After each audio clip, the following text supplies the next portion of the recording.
And now we're finding that the initial buyers of those units, the investor or the speculators, they kind of got caught with their hand in the cookie jar. And so now no one wants to buy those units. So the demand is dried up on the speculator standpoint. You're listening to the Ottawa Real Estate Podcast, your go-to source for all things Canadian real estate. And now, here are your hosts, Paul Stevenson and David Warren. Hello and welcome back to the Ottawa Real Estate Podcast. My name is Paul Stevenson and I'm joined, as always, by David Warren. We're both level 2 mortgage agents, and David is also the owner of Referral Mortgages. We are here to bring you the latest and greatest in Canadian real estate news. Right, Dave, live and direct. We want to take a quick moment to thank all of you for listening, and also to our sponsors, Gertin Poirier, Avocat Lawyers, Big Insurance in Westboro, and Centum. Thank you very much for your support. And we apologize as well for missing last week. Dave and I were both away, so we're back today. And Dave, how are you doing? How's the week?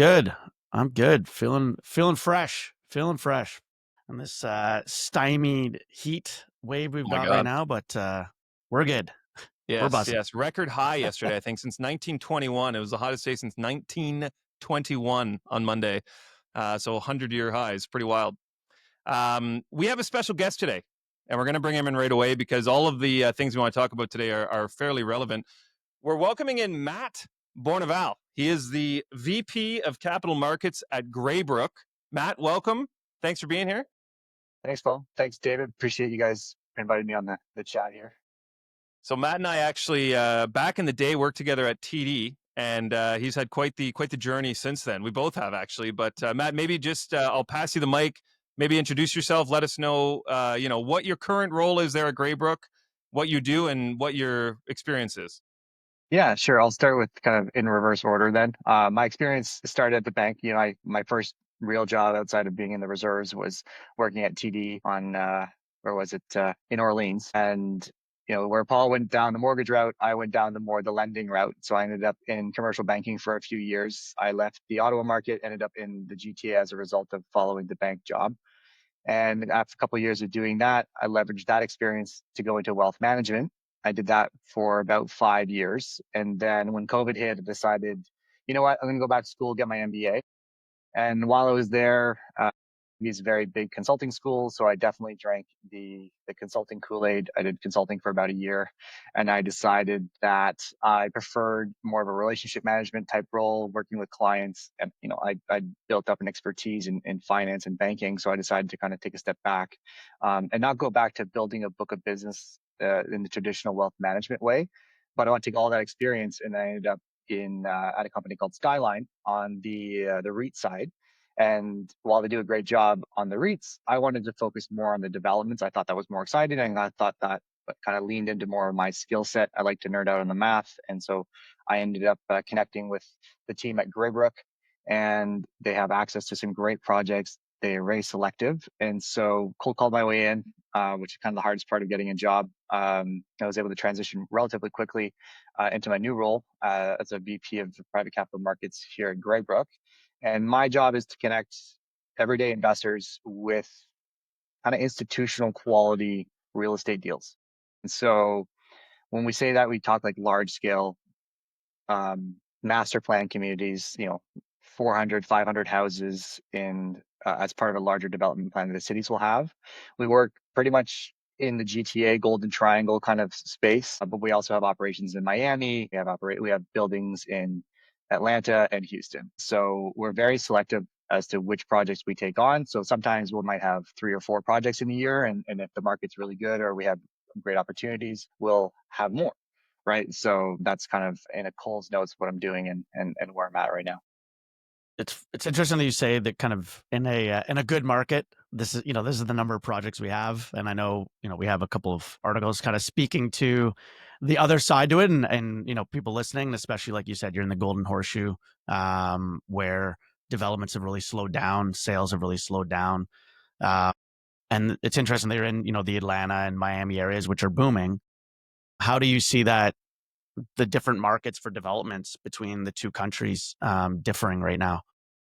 I think it's interesting because even in the States, you're seeing a slowdown on the development side. Like new inventory is just hard to get out the door from a cost standpoint, right? The article really makes a good job of highlighting the challenges that builders are facing. And Greybrook is a little bit different in that we're not captive to any one builder. We're not captive to any one market. We're very much opportunistic in the deals that we bring to our investor base. We try to manage how many high rises we're doing, how many low rises we're doing. And low rises, that's the traditional houses or townhouses, and high rise being condo developments. And we might do a purpose built rental, or we might do a new condo building, depending on if the math makes sense. And so what I like at Greybrook is that they're super conservative on their estimations of growth. And the article really does a great job of highlighting one of the biggest challenges for developers and builders across the board is that costs are really, really high. And everyone likes to pick on the developers and the builders saying, oh, they're greedy. But the article says the margins that they're targeting are between 10 and 20%.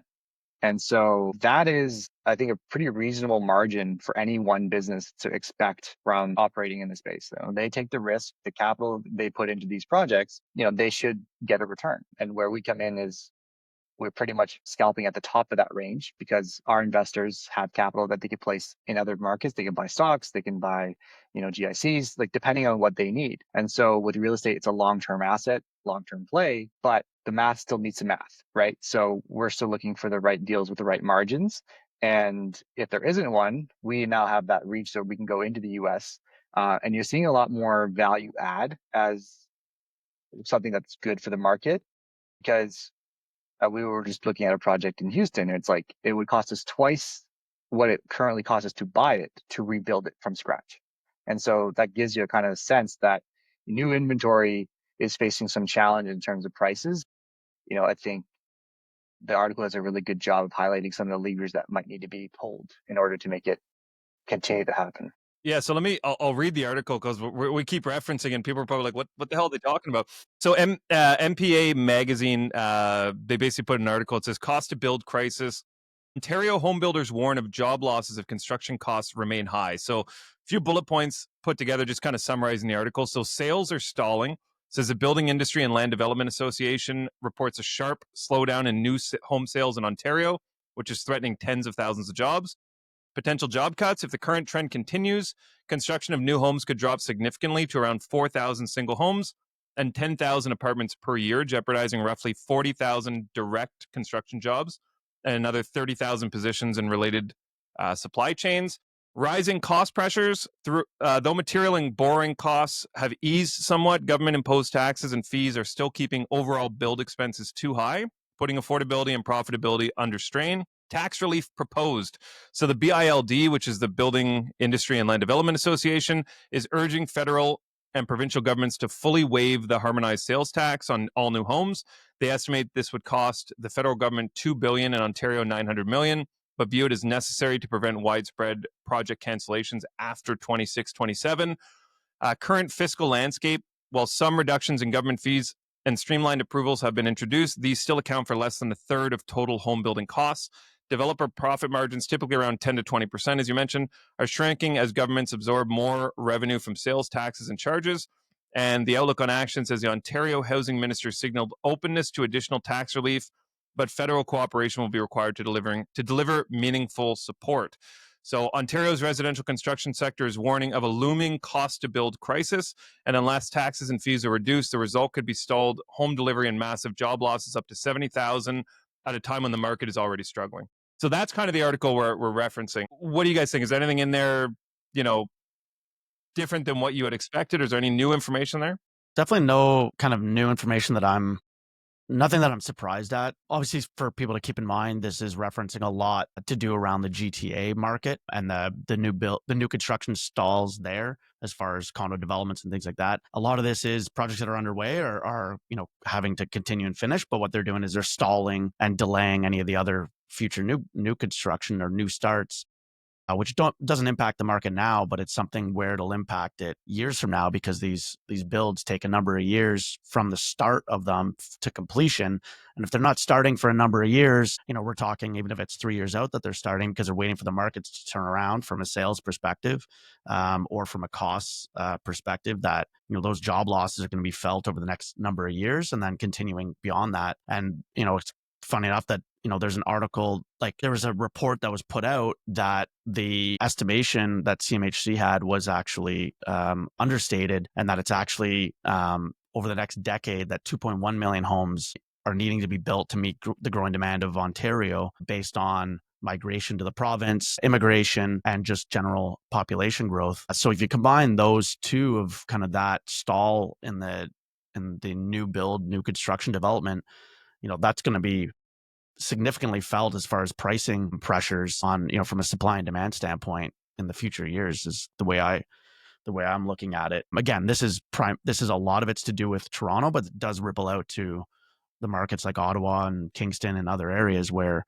as supply is stalled in the major urban centers like Toronto, it kind of pushes that population outwards. So at least that's my take and kind of my thoughts on it. I don't know if, Matt, you've got a different take. You're obviously on that development side, so I know you obviously plan projects, your group plans projects, but I would imagine your planning is years out from shovels in ground.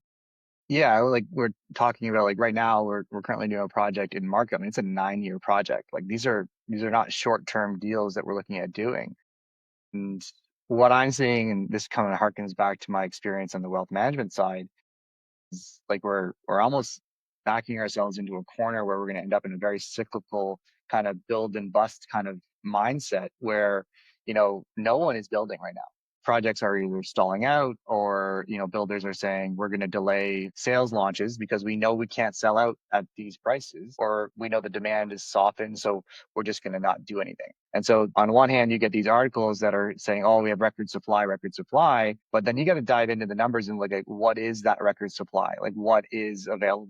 And I think that it's kind of a perfect storm of situations that happened right now, which if regulators don't get moving, we might end up in a really big problem where if no one builds anything or starts building anything today, right, what are we going to do in 4 years from now? When it takes 4 years to get stuff approved and move through the governmental system, that puts a huge bottleneck on new supply that can come online, right?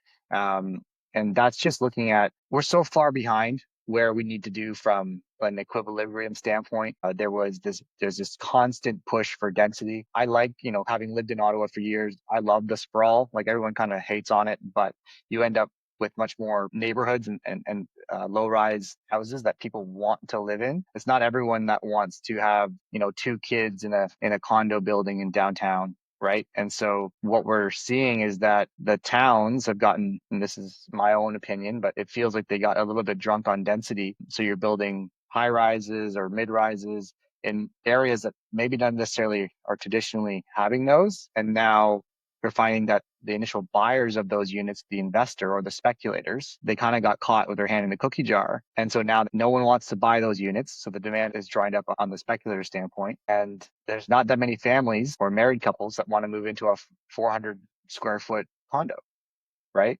And then so I think if you look at the amount of inventory coming online for single family homes, at least in the GTA, like that number is really low. Some of the challenges are the cost of land, right? And so that's not really a lever that the government can swing, and prices go up and down given the market conditions. And so we've been lucky. We were able to pick up a project in the low rise space because a developer had to sell a project to fund other projects, right? So we were able to pick up land at half the cost, which let us actually set this project in motion. But if that's not the norm, right? Builders are just going to wait. They're very patient. Like the big builders like Fieldgate and Treasure Hill, these are not small firms and they're not in a rush. They're not going to deploy capital. And that's what it comes down to, is money in motion. They're not going to deploy this money if they can't get the margins or if the risks are too high. Like if you underwrite a project that has a 10% margin, everything has to go right for you to make your 10%, right? So you want those higher margins so that you can have a little bit of slack. I think the article does a good job of calling out HST. I think that if they really wanted to boost the supply of building, they'd have to almost like cut HST across the entire supply chain. Imagine cutting supply, like for contractors, like they got to pay HST when they buy stuff. They got to, like, that stack of taxes going all the way back through the supply chain on the build process. It's pretty cumbersome if you look at how much that adds to the cost structure. The article calls out 30% soft costs for taxes and 70%, 50 to 70% hard costs as materials and labors. So labor, you can't really bring the cost down because like income on people working, it's been flat for years. Like it's got to keep going up from an affordability standpoint. People need to make more money to be able to buy more things. But I think where we can affect the thing is do some things to drive the hard cost down and bring the soft costs like taxes down or put the incentives to make it happen. Certainly, and you mentioned single family homes. Like in Toronto, I don't think people are aware of how much development charges are alone for a single family home in Toronto. I think it's 117,000 a door for single family home development charges alone. That's not getting into HST on that build. That's not getting into your additional permits, your storm water studies, your environmentals, your this, that. That's just your development charge on a single family home. It obviously decreases as you get into the condo and townhome, but that's pretty wild. When you're talking, people want that price point to be less than $1 million in Toronto. Well, when you've got just that development charge taking up 12% of that entire cost that somebody's purchasing is pretty wild. And so I think to your point, like that's the fact that soft costs drive or make up so much of that purchase price. It's it becomes pretty restrictive and pretty hard for affordability to come down and for those price points to come down without even getting into the supply demand and population figures. Just on the true cost of putting shovels in ground is wild. And we have the same problem here in Ottawa. We just have a lower average price point for a lot of these builds, but we still have extremely high development charges and costs associated with getting anything through that red tape that they're hoping to make, like you said, that 10 to 20% margin at the end, but they're holding a project, like you said, 9 years for the project you guys are doing. That's pretty capital intensive to hopefully be getting a 10 to 20% margin at the end. And I think regulators need to do something. I don't know what the solution is. Like there's much smarter people working on that particular problem than I am. But I'm looking at it and I'm thinking in a market where capital is international now, it's a lot easier to deploy capital at any other time than now. Like you can move money really easily into projects globally. And that's a metric that I don't think they've adapted to, because if we're looking at projects in the US that don't have those regulatory burdens, like you can get projects approved in a factor of weeks, right? Like the structure is great in the US. And so developers and financiers and private equity firms, if the market isn't supportive of that asset class, we're not going to turn our expertise to a new problem. We're just going to bring our expertise to a new market. And so we're happy to build here if we can, make a risk adjusted return that makes sense, right? Like if I came to you and said, hey, I want you to invest in a development project, but we're basically plus 1% on a GIC, no one's going to do that, right? And so that capital dries up. If that capital dries up, the banks aren't lending 100% on these deals. So there's lending available through CMHC and the banks, and they're great partners, but equity is a big part of it. And you need a commensurate return for what you're investing in. And so in wealth management, I always like to explain to clients, like, you give up to get. So with the GIC, you give up returns for stability and a guarantee. That's your guarantee, right? In the stock market, you get volatility. That's your trade-off for the returns, right? For that targeted 9 to 10% return. In private equity, you give up liquidity, and you get less volatility, but you're also taking on more risk because of the lengths of the projects. There's more levers to go wrong. So you would expect a higher return for that asset class. And so if the returns aren't there in the GTA, in Ontario, you could have capital dry up, which will compound the problem. And then what happens when these people lose their jobs, right? That's Ontario numbers. They may redistribute and go down to Alberta, they may go to Quebec or anywhere else that's experiencing a good market environment. They may not come back. Once you're gone, it's really hard to bring that talent back. And so if that dries up, then you have a supply issue again on in terms of labor. And if no one's building your houses, you've got no framers, you got no plumbers, you got no electricians, then what do you think happens to your soft costs again? And then that just creates a common problem. And then, back to my yo-yo analogy with oil did this in 2020, oil prices went negative. And then everyone just canceled CapEx projects. And then a year or two later, no new supply was coming online, and you saw a jump in oil prices. So you should see something similar play out here, where if we don't build a constant stream or doing this ups and downs, well, when there's no new supply, that means demand is going to be really high, supply is going to be really low.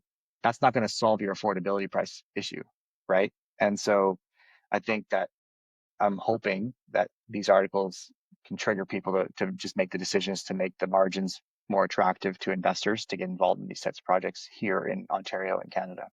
Your home is one of your biggest investments, and the team at Big Westboro can help you protect it. Our expert brokers will find the perfect coverage to keep your home and belongings safe. Call 613-239-5792 or visit thebig.ca/Westboro for a free quote. Think big. Protect what matters most. Are you trying to grow your mortgage business? Centum has the tools and support to help you take your business to the next level. Get access to everything from free unlimited custom marketing to daily direct pay. Find out what your business can do with Centum. Learn more at joincentum.ca. Are you thinking of buying or selling a residential property? Relationships are at the heart of every real estate transaction. At Geltin Poirier Avocat Lawyers, we love to bring residential buyers, sellers, agents, lenders, mortgage brokers, and the law together to close the deal for you. For an effortless client experience that opens doors, call us at 613-744-4488 or visit our website at geltinpoirierlaw.ca. Let's get to the heart of your deal. So to that point, Matt, because I was going to ask you this up front, but we deal with a lot of our clients and people who listen to the show want to get into real estate investing. But when they think real estate investing, they're thinking a townhome that they can rent out to, a family or what have you, or maybe a multi-unit, right? Explain the difference in kind of the entry level investment into something like Greybrook, because I think, when people hear that, they think, oh, I need $1 million, right, to invest into these sorts of projects. So can you explain, like, from Greybrook's perspective, like, what is the minimum investment and how does that look for an investor? Yeah, so this is one of the things that attracted me to Greybrook was they have a very attractively low minimum. The minimum is $25,000 to invest in any project that we're doing, right? Greybrook's view is we'd rather have you invest in multiple projects than just one project. And so our minimum, because of we've been doing this for over 20 years, has been approved. That's the 25,000 is a good trigger from a cost of setting up the accounts and administrating that position. But at Greybrook, we can also do that in an RSP and a TFSA, right? Which is pretty unique for a private market investment vehicle because of all the regulatory stuff that comes from it. But we're on the development side. We're on the project side. So each asset, each investment opportunity that, I bring to guys like yourself and say, hey, like this is something that we're working on. Each project has its own profile, but Greybrook has like that 20% threshold, which is like, we don't necessarily want to get involved in a project if we don't see a runway to get to that 20% average return. But that's not to say that we get 20% every time. There are some projects that knock it out of the park. If you get in the right market at the right time at the right price and things go crazy, awesome. But if you end up in a situation like COVID and prices go crazy, but build costs go up, then that might, or you have to delay a project out, that might affect your annual returns. But the way that Greybrook operates, instead of operating like a fund that always kind of needs more money in and trying to keep that money from going out, each individual project is self-contained. And we joint venture with the top builders. So in the GTA, it's companies like Fieldgate and Treasure Hill. These are big names that have big developments. They know how to build. They know how to manage those types of projects. They know how to sell those houses that they are building. So a lot of that execution risk is managed. And as a piece of a portfolio, when you're telling someone that, hey, for basically the size of a stock position, you can get into a development position, I think that's attractive for investors that are trying to round out their portfolios without putting the headache on I got to buy a condo or rent it out at a loss and hope that it goes up in prices, right? Because, it's a fancy way of saying you're speculating on real estate, right? And in the development space, you're not speculating on the price increase, or at least a good developer isn't speculating on, well, prices are here today. We think they're going to go up by this much, and that's where our return comes from. Really, we're looking at the current market dynamics today, and we adjust them throughout the life of the project to kind of give you a sense of what you can expect. But what we are doing is saying, if prices stay exactly where they are today and nothing else changes, can we transform land and turn it into housing at the margins that we expect for our clients, right? And if the answer is no, we don't go looking to force a deal to make it happen. And so in today's market, where these costs are prohibitive for these types of projects, we're looking for deals. and we think we found one out and it was great, and we have a project that we're raising for right now. But we're also looking at projects externally, and we're looking at markets like Houston, where we're doing a value add, where we're buying an old building, you know, very Grant Cardone in the sense that the units haven't been updated since 1994. Rents are below where they could be if they were newer units. So let's renovate those units materially less than building a new project. So you're improving the quality of the existing assets instead of creating new ones.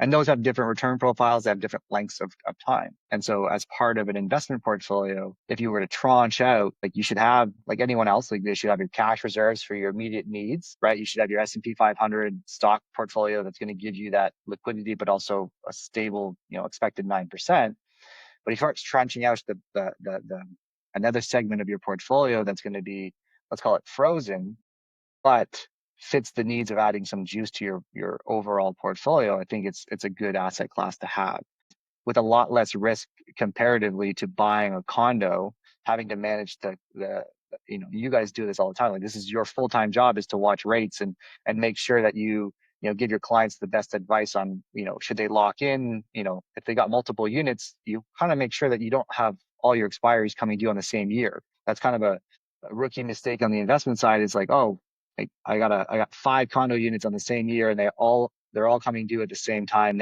in 5 years from now. Well, if market prices change, like, you got to start to manage that risk. And not everyone has the time to do that. And, not everyone has a good broker like yourselves to help them through that. But there's also so much time in the day that you can devote to managing your client's credit portfolio, right? So on our standpoint, it's a very headache-free approach to getting into real estate that's not price dependent and more transformation dependent, where we're transforming dirt into houses. That's what you're investing in, is that process. That has nothing to do with prices going up. Can we make money if the prices go up? Yes, we'll make more money. Will we make money if prices go down? Well, that's why we're looking for these margins, so that we can benefit from the growth there. I think having the lower investment requirement, like you said, is great for people, especially being able to invest through a registered account, and then, and be able to spread that risk. I mean, I would imagine as a firm yourself as well, you look to mitigating your own risk, and as well looking for your clients to mitigate their risk. And part of that is not putting all their eggs in one basket and kind of being able to spread it out. So being able to have that lower threshold does allow for different investors that wouldn't necessarily be able to invest in some of these projects, because a lot of times they're looking for hundreds of thousands or millions per investor. I've met developers that have $1 million minimum. I've met developers that have $250,000 minimum. If, like, Greybrook's been that's around pretty for a common, while. though, Doing this, and that's pretty common as far as threshold. That's pretty aggressive thresholds for someone who just wants to, take a piece, right? Like, now with ETFs, you can buy a piece of a bunch of companies, right? Like, this way, it's not so much like an ETF, but you can buy a piece of larger projects, right? You don't have to buy into the whole project. You can just, I want to put $25,000 in a low rise in the Markham, and then maybe I want to do something else in Durham, or something else in Pickering, or something else in Brantford. So now you have like a geographical spread. So you're building a portfolio. And we get drilled into us here is, you manage your client's risk so they don't have the same asset class with the same builder in the same market. Like, yes, you might love Markham as a market, but if you've got 7 individual positions, you probably shouldn't get into an 8th one, right? So that's kind of our job, is to help you build a portfolio of development assets. And I think that's, like, for me, that's super exciting, because I get to lean into my wealth management expertise and background and be like, okay, so you have a project expiring in 9 years. Let's get you an 8-year. Let's get you a 10-year. Like, let's make sure that this makes sense for your overall wealth portfolio, instead of being like, let's swing for the fences, and if this one knocks it out of the park, you're going to be super rich. But if we miss, then you're screwed, right? Greybrook's got some crazy return projects that have done really, really well, and there are projects that haven't done as well. And so the idea that we try and do is, let's get you 5 projects that each have a reasonable expectation of profitability. And if 1 or 2 of them, miss the mark, the other 2 will be able to kind of even out that risk, right? So we try to manage that risk for our clients. So is that kind of the typical time frame? Like, if someone spoke to you today, let's say, and they invested $100,000, it would be they'd choose the project, or you would help them choose the project, and let's say it's a 9-year plan, so they would be locked in for that 9 years, correct? Yeah, exactly. And so a big part of it is liquidity management. And so if you said to me, like, hey, I'm going to put in $100,000 in my RESP for my daughter's university, and I need that money in 9 years, that's not really the right asset class for that, right? Because the project could be delayed a year, right? And so we might get our return, like our net return, but if that project delayed, that's going to hurt your position. It's not going to make a great relationship with your investment firm, right? And so we really try and manage liquidity needs and expectations for RSPs and TFSAs.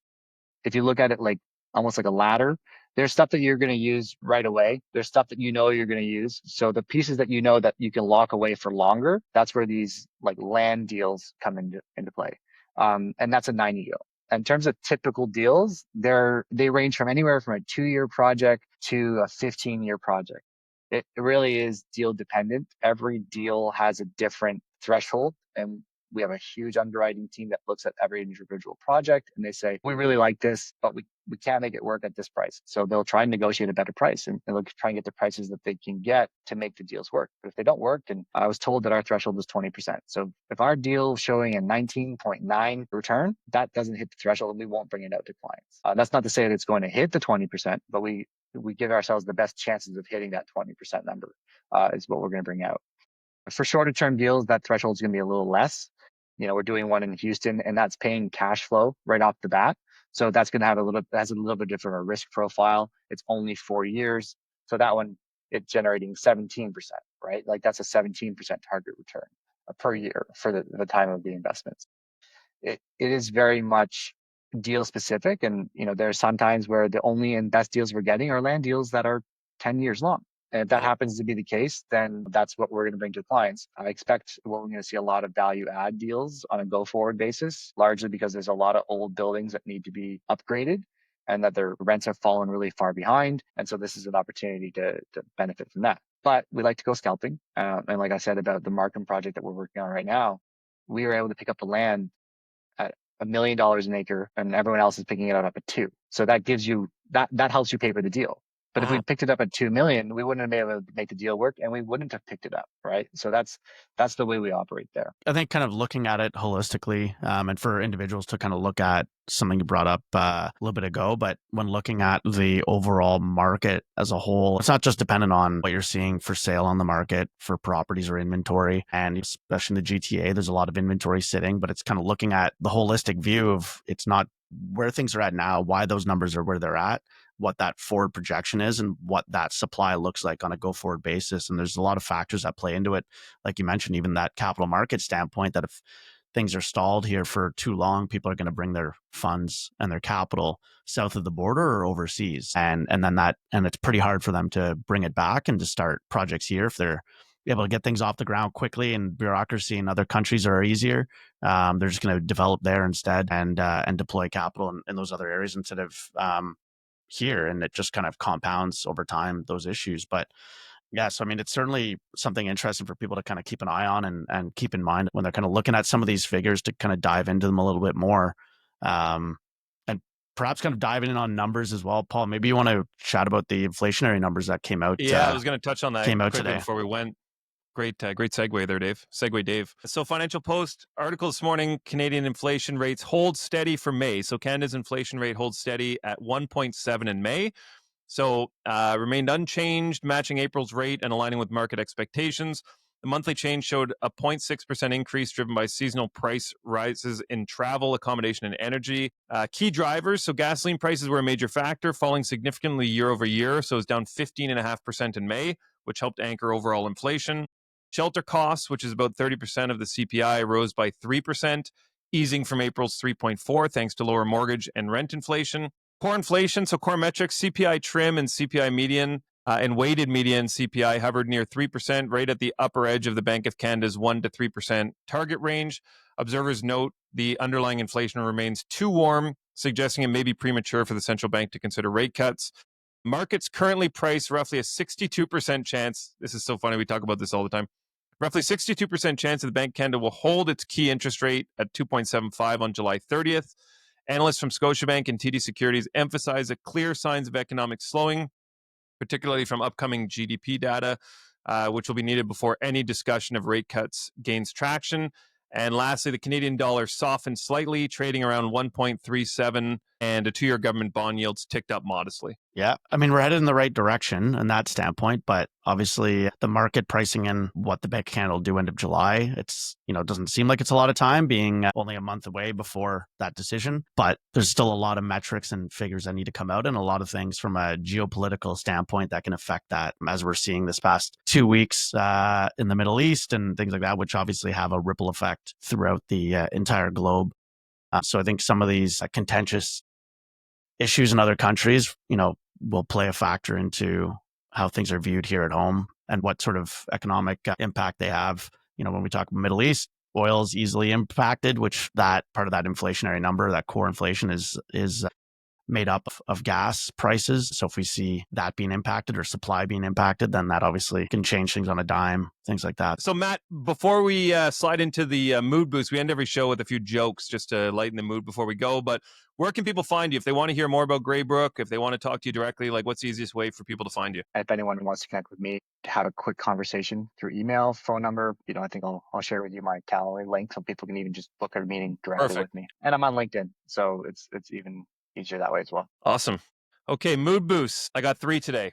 And the fun part about this, Matt, is just watching Dave's embarrassment as I say these out loud. I'm thinking about maybe retiring the mood boost soon, but we'll see. We'll get a vote here from the listeners. Do you want us to continue the mood boosts? This is 5 years in the making. Okay, so number 1, did you hear the rumor about butter? No, well, I'm not going to spread it. Okay. Number 2, how do you stop a bull from charging? You take away its credit cards. Somewhat topical. And last but not least, number 3, I got a new pen that can write underwater. It can write other words as well. Wow. I got a slight chuckle from Matt on that one. Wow. Thanks again, Matt, for being here. Thanks as well to our sponsors, Gertin Poirier Avocat Lawyers in Beechwood, Big Insurance in Westboro, and last but not least, Centum. Thank you very much for your support. And thank you, everyone, for listening.